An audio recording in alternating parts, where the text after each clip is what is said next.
来看第7站长期赞助的花莲开瓜园少年中度之家，伫即届地动受损真严重哦。第7站的慈善基金会董事长张淑芬，今仔嘛亲身去花莲来了解地动的灾情。那么，连线互台记者上路个准优，带咱大家做伙来关心。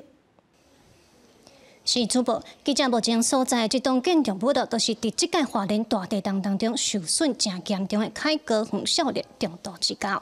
即届大地震7.2的规模，规个轻钢架拢落落来，而且规个壁后嘛会当看到拢有不必顺的所在，所以嘛，互即届县府来打黄单。事实上，凯歌园中度之家伫2018年迄届的花莲大地震情形嘛真严重，迄阵要接受台积电慈善基金会协助强化结构，中度 之家表示，即届地震比顶届严重，不过加在建筑物的结构也无问题。下晡台积电慈善基金会董事长张淑芬特别来到现场勘灾，咱来听伊的讲法。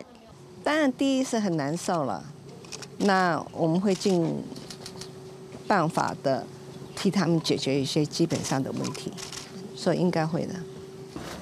基金会董事长张淑芬和花莲县长徐正伟做伙看受损的图。张淑芬表示，看到这个情形，伊感觉非常不甘。基金会会经过评估来互因适当的协助。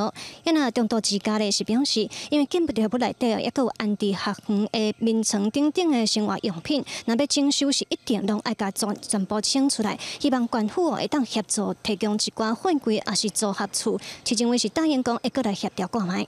以上是记者卢尚如、郑准佑伫开个。 园少年中度之家连续报道，带来甲镜头交互主播。